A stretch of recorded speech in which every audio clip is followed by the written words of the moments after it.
لا إله إلا الله.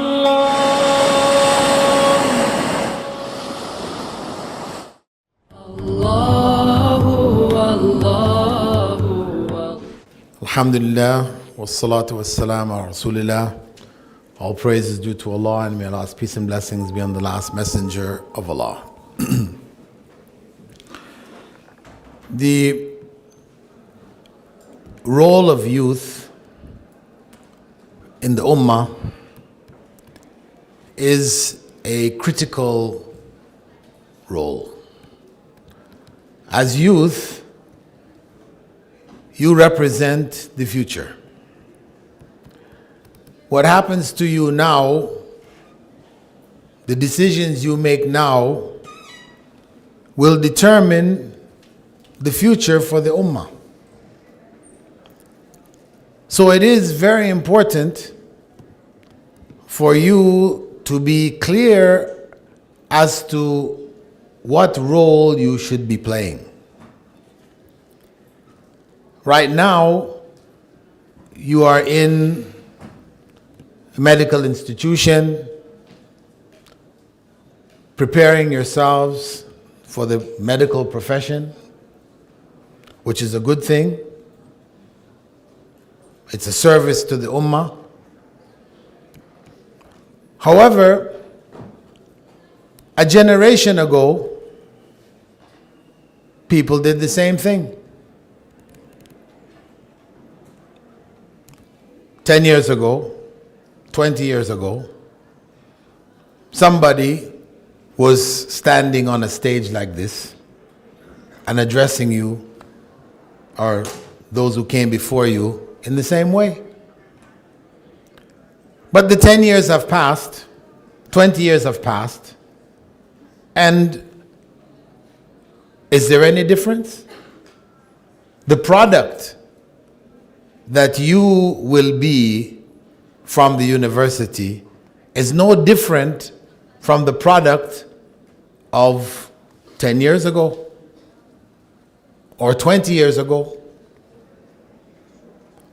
And we see the state of the Ummah as it is, fragmented, attacking each other,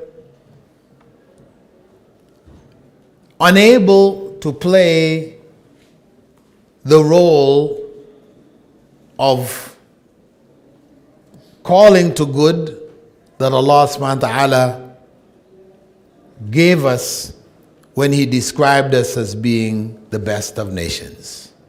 Kuntum khayra ummatin ukhrijat linnas. When He gave us that status, He gave us it on the basis that we call to the good, we prohibit the evil, and we believe in Allah.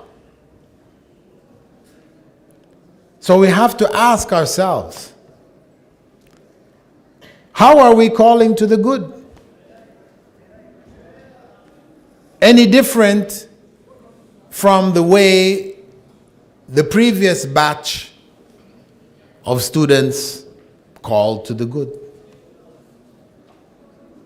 Because if there is no difference, then there will be no change from the area of medicine, because that's where you're in.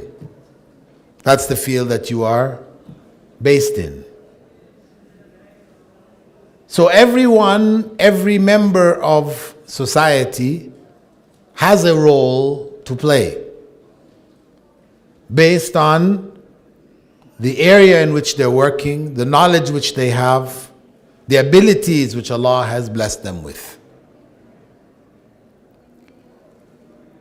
So I would encourage you to think, as they say, outside of the box. Right now, you're in a box, which the previous batch was, and the previous batch before them were, and naturally the box produces the same results. You keep doing the same things, you'll get the same results. For you to expect different results while doing the same things, this is illogical. It can't happen. It won't happen. So, how could we think beyond the box? What I would suggest, as I've suggested to some of the organizers, that we should set higher goals beyond just simply graduating as doctors and going out and being doctors. There are already many in the medical universities, colleges across the country, and there are many who are already doing the same thing. How about trying to do something else? Something different. Something which can impact on Pakistan, on the Muslim world. Some of you might think, well, who are we? We're just regular students like everybody else. What could we do that would have that kind of impact on the whole of Pakistan and the world? Well, I always tell people, whenever I discuss this type of thinking, that if somebody were to have said to my parents, who were non-Muslims, in Jamaica, when I was born, that I would become a Muslim, would study and become a Muslim scholar, and would become a teacher of Muslims with a university with over 200,000 students across the world, they would have looked at that person and said, "You're mad. It's not possible. He's not even a Muslim." But Allahu Akbar. Allahu Akbar. Allah can make the impossible possible. What we look at as being impossible right now, Allah can make it happen. It's really about us committing. It's about us committing to try to make a change. Leave the job of possible or impossible to Allah. If we make the effort, then Allah can make it happen. So this is why I proposed to the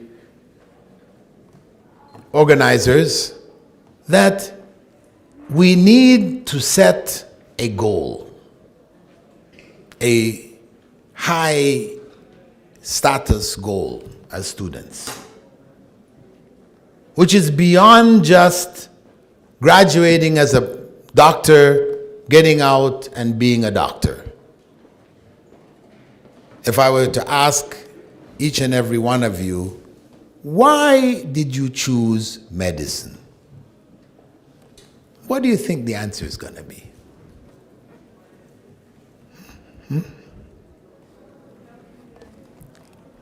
What do you think the answer is going to be? Yeah? Pardon?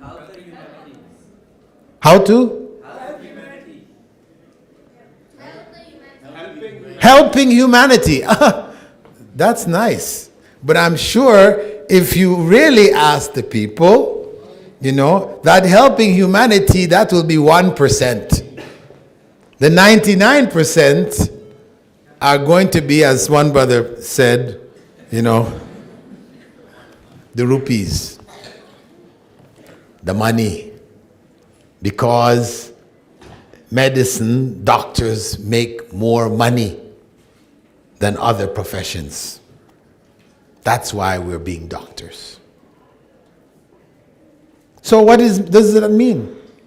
Means that we are driven by material gain. We are in fact no different from students, non-Muslim students in America, Canada, France, no different. They have the same thinking. And because of that,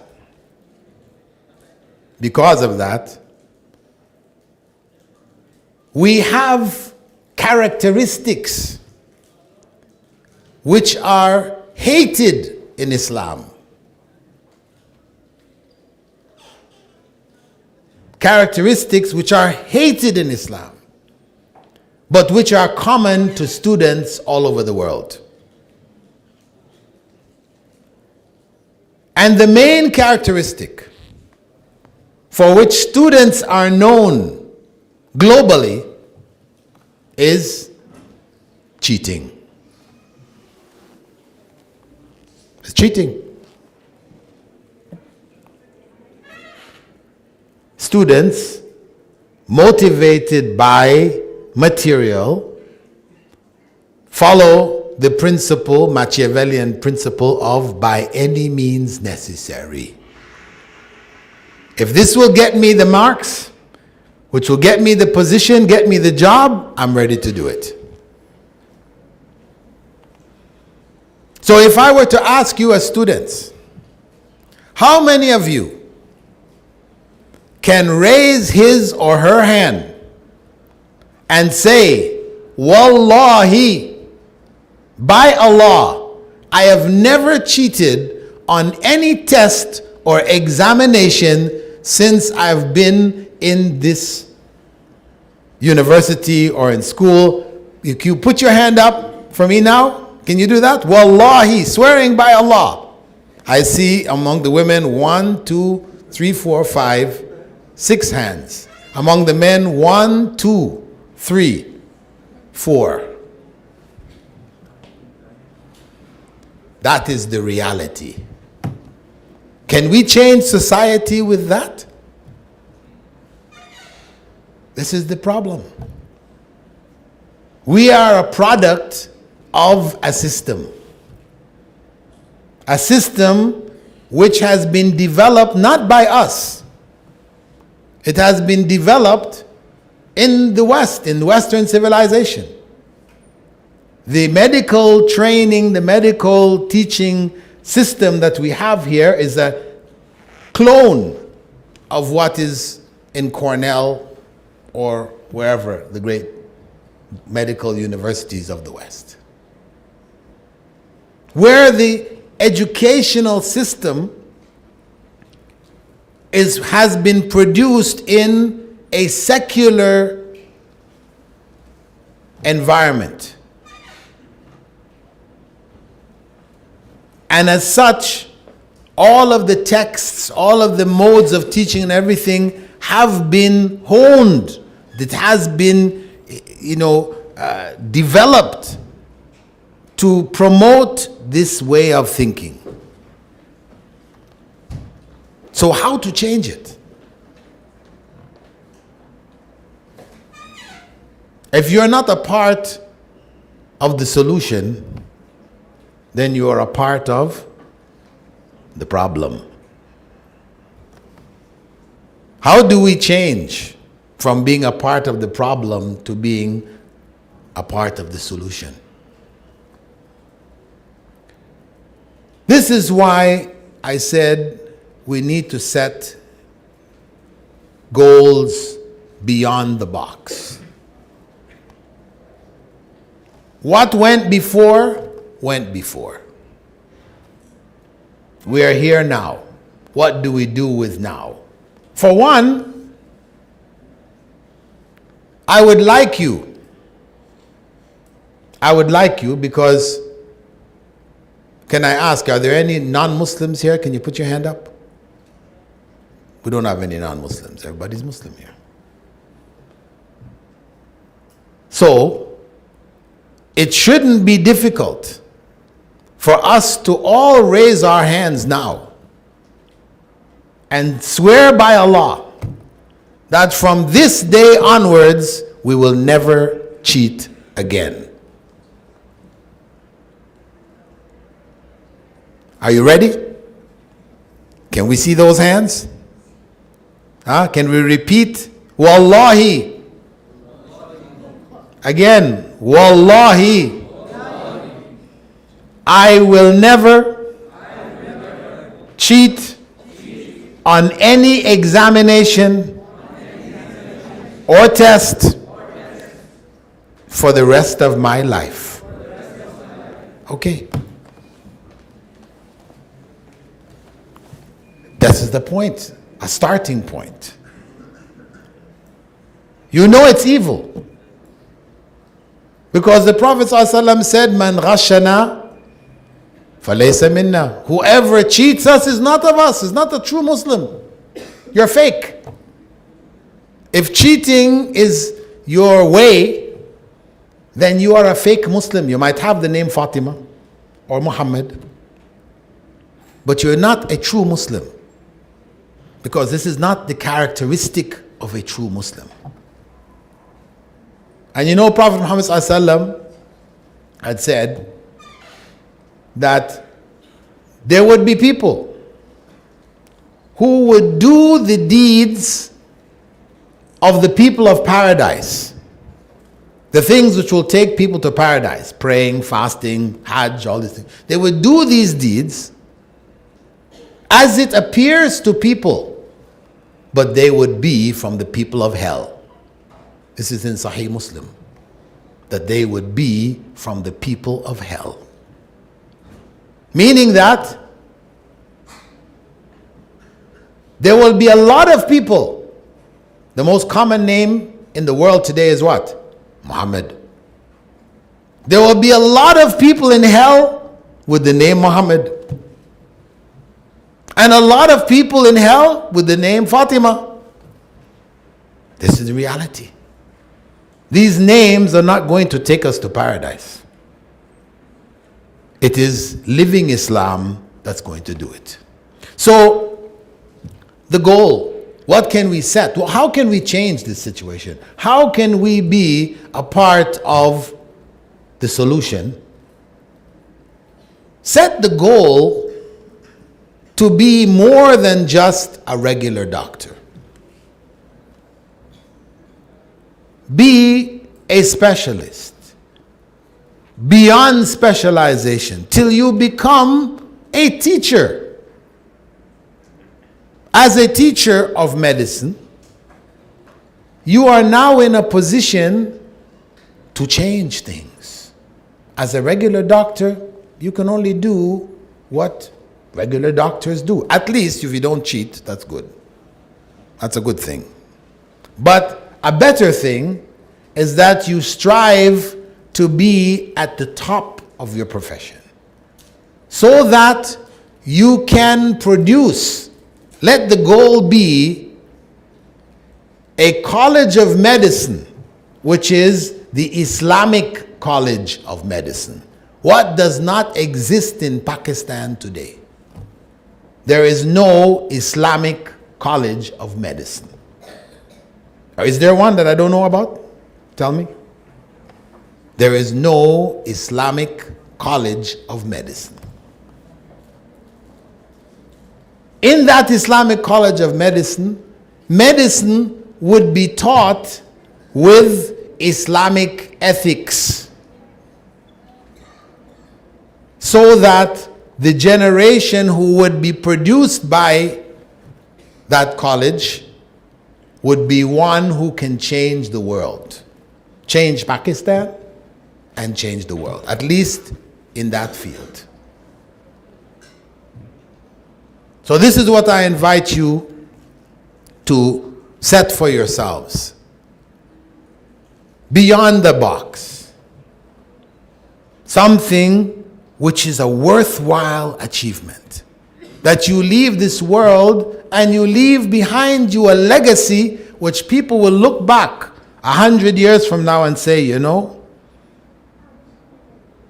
in 2015,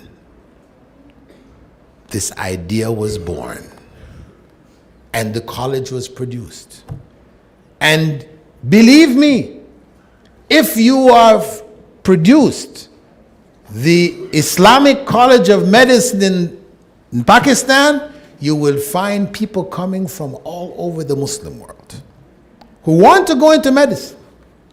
But there are all these other issues that are there.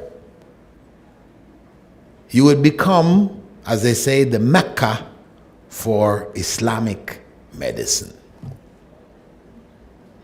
Changers of the world to come. So, as I said in the beginning, nothing is too great for Allah. I hope that this thought you would give time to, commitment to, and pray that Allah would make it manifest. Pakistan can do it. Saudi Arabia has the means.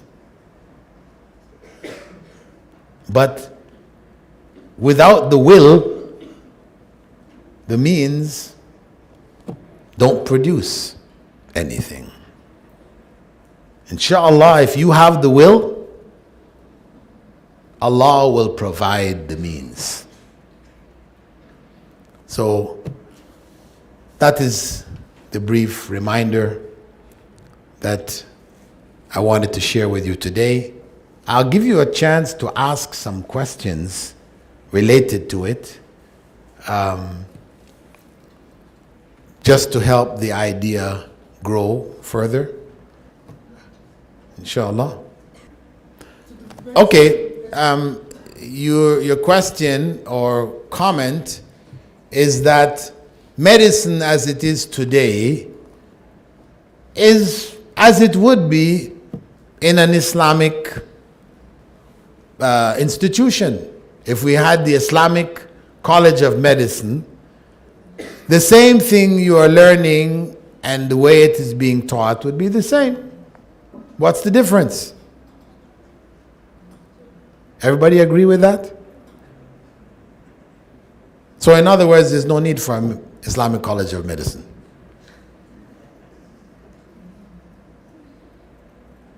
Well, let me say this, that the essence of Islamic teachings are moral. Prophet Muhammad ﷺ had said, إِنَّمَا بُعِثْتُ لِأُتَمِّمَ مَكَارِمَ الْأَخْلَاقِ. I was only sent to perfect for you the highest of moral character traits.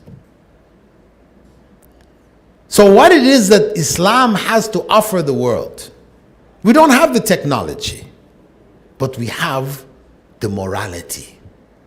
If we know it and we teach it. So if right now the College of Medicine has produced you all who cannot raise your hands and say you never cheated, that we say the college has failed Islamically. That is a major failure. Major. It's not something small. I mean, because if you think about, okay, what you have to study, all the textbooks and, anatomy and, all this other immune systems and all this stuff that you have to study, you think that's so small. No, that is huge. That is huge. So just setting up the college in such a way that the Islamic ethics, Islamic moral principles are introduced so that the students graduate and they all can raise their hands and say, we have never cheated. I will say that is great success. Because such medical professionals are going to have a solid, positive impact on the society. Because now when you call on those professionals who have come out of that college with that kind of morals, you say, listen, we have a segment here in Islamabad of people who are so poor they cannot access medicine. We need volunteers to give community service to the community, to help our brothers and sisters. They will be right up there. Right now, concern is money. If I go and I take my time and go and do this, well, it's time, I don't get money. Time is money, right? Isn't that what they say? Time is money. So, hey, I'm giving all this time, I'm not getting any money back from it. What is the motivation? This is the point. It's huge. And I'm not going into even the fine details. Of course, arguments about evolution, all this, that's a whole other area. I'm just dealing with ethical, Islamic, moral medicine. That alone makes a big change. How many cases in America you have every year of doctors, leading professionals, etc., arrested for what? Sexual abuse. Abuse of women. Even though they made this moral code, that the Hippocratic oath and all this other kind of stuff, they did it, but they still. Why? Because morals gone, not there. So people, when they find themselves in positions of abuse, they think they can get away with it, they'll do it. Because there's no moral fiber there. So that's what we're talking about. Bringing that moral fiber back. So that every class which is taught, whether it is anatomy or endocrine systems or whatever you're teaching, a moral message is included. The professor who is teaching will work in the moral message in that field, as well as educate you to the great scholars, medical scholars of Islam who contributed to that field. Mostly, if you mention great Western medical professionals, scholars, inventors, etc., you know them by name. That's what's all in your books. But there are hundreds of other great scholars who are Muslims you have no idea about, who contributed to medicine in ways that you are completely ignorant of. So this should be brought into the classroom so that you have that connection. Islam, medicine, there is a connection. It's not a separate thing. Bringing in that moral principle, and then even in terms of areas of specialization. One of the medical principles that would be in the Islamic medical college is that any young man who says that he wants to become a specialist, he wants to specialize in gynecology, we tell him no. No. No. Some people might say, well, why not? Medical doctors, you deal with everything. Why can't you have male medical gynecologists? Do I have to explain the details of this? I think we're clear on this, right? This one's very obvious. Right? Just as if a woman wanted to specialize in prostate cancer, we tell her, no. Leave that one. Let the men do that one. Okay? So, did anybody ever tell you that? No. The door is wide open, Knowledge, get it, however, no problem. Learn it, be whatever you want to be. If the money is in prostate cancer, go for it. But no. So, we in the Islamic medical college will have another view. So when you think to graduate and set up clinics, etc., you know you need a team, male and female. Female to deal with the female things, male to deal with the male things. You know? That we don't just take one doctor who says he does everything. Okay, he has to learn in case of emergencies. Everybody will learn both sides in case of emergencies. But as a practice, you know, you focus on the males and you focus on the females. So this is all a part of Islamic Medical College. So people come through the college with that way of thinking, that approach. Then, coming out into society, they will make a change. So it is not the same. There will be common factors, which are the same. You know, the principles of embryonic development and, you know, these things are, there's not an Islamic version. You know, that's the facts. The facts are the facts. But how we use those facts, how we approach the field of medicine will determine ultimately whether as professionals we will be able to make a difference, or will we just be like the batches before? Question from the women's side, please. Go ahead. 3 questions. The first question: going to the West, non-Muslim country, to gain knowledge. Can we do that? Yes. Going as a female to these countries to gain knowledge, can we do that? Yes, if certain things are in place to protect the female, to ensure that she is safe. Co-education. If in the masjid we have co-education, in the time of Prophet Muhammad Sallallahu Alaihi Wasallam, in the masjid, the men sat in the front and the women sat in the back. And they were taught, whether in the khutbah or general. So, technically speaking, this is not un-Islamic. If there is a separation, then it is possible.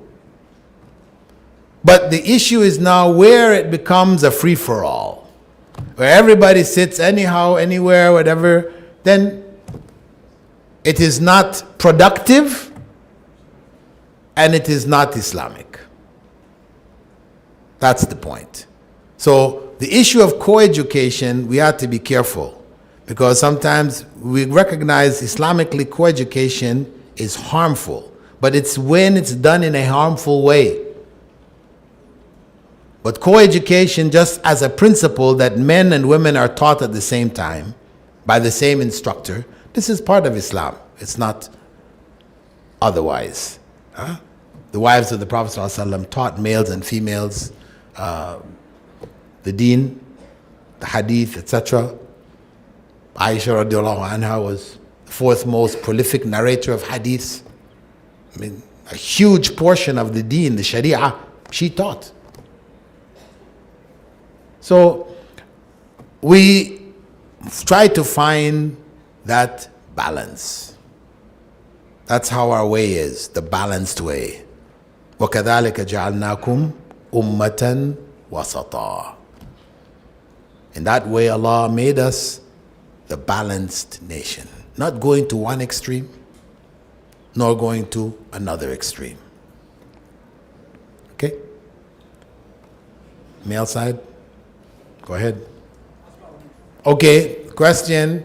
Should the Islamic Medical College be produced by evolution or revolution? Whatever way, brother. You know, if you get there, inshallah, halal revolution or halal evolution, it's all good. We're not going to set the limits of what it's going to take. Right now we need to commit. Make it a goal and work towards it. The circumstances that we will be faced as we strive to do it will determine whether it needs a revolution or evolution.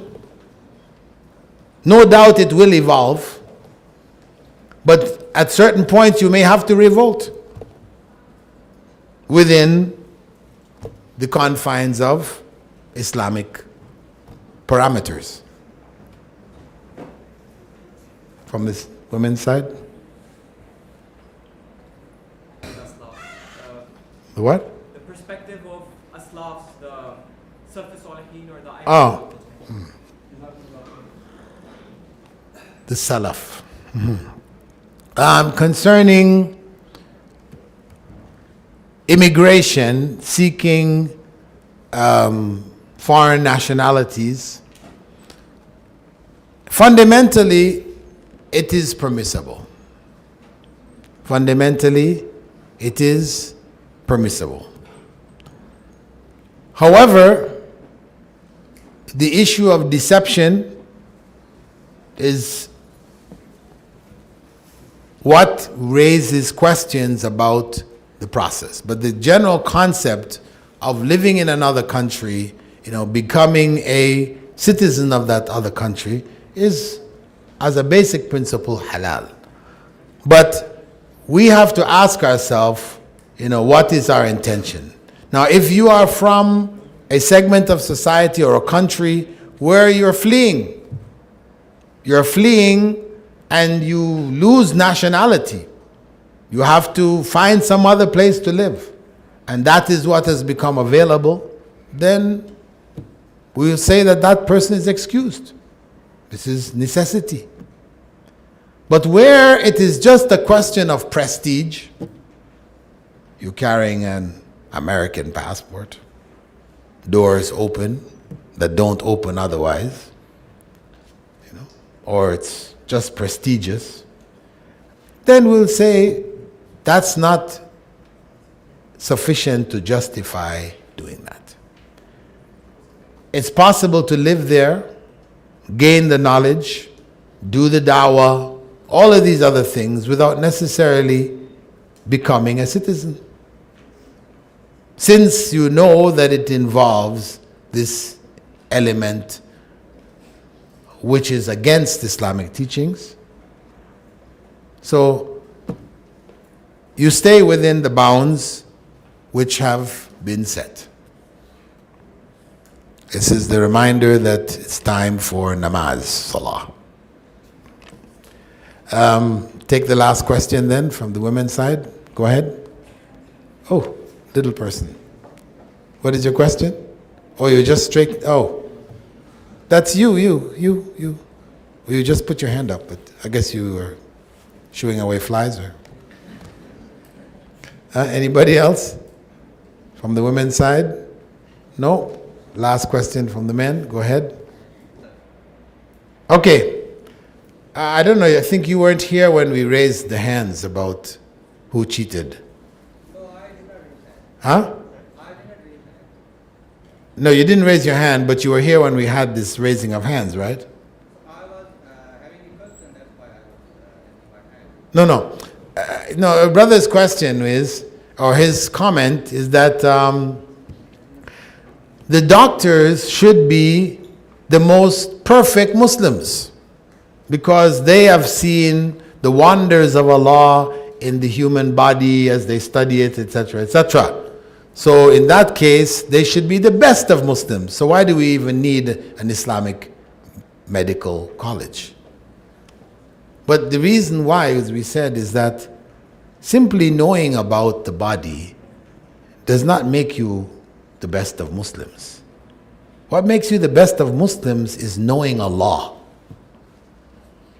It's knowing Allah and understanding the message which Allah has sent through Prophet Muhammad sallallahu alaihi wasallam and applying that message in your life.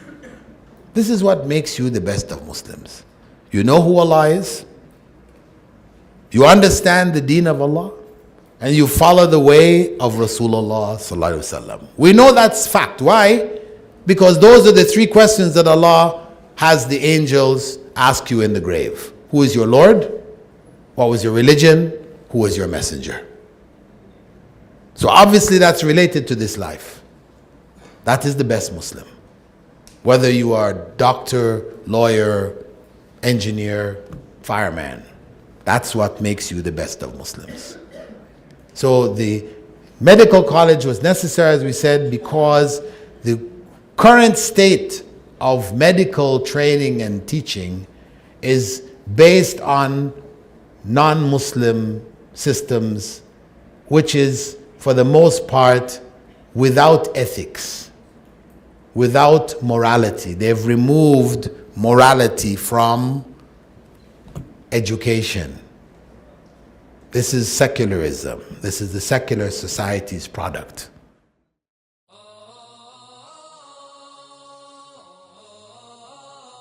Seeking knowledge and obligation made easy.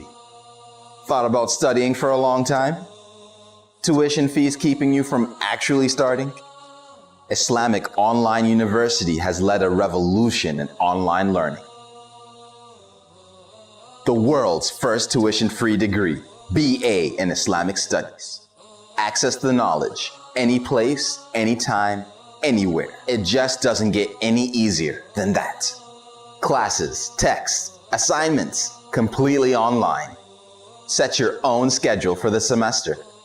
No overseas travel required for the exams. Subjects taught by qualified English-speaking scholars. Weekly live sessions and virtual classrooms. With curricula based on those in Al Medina University in Saudi Arabia, Al Azhar University in Cairo, and other reputable institutions around the world. Why wait any longer? You pay just a symbolic registration fee and are ready to begin the adventure of higher education. The most diverse student body of any university in the world. 130,000 plus registered students from 217 countries. Log in to the website for more details. www.islamiconlineuniversity.com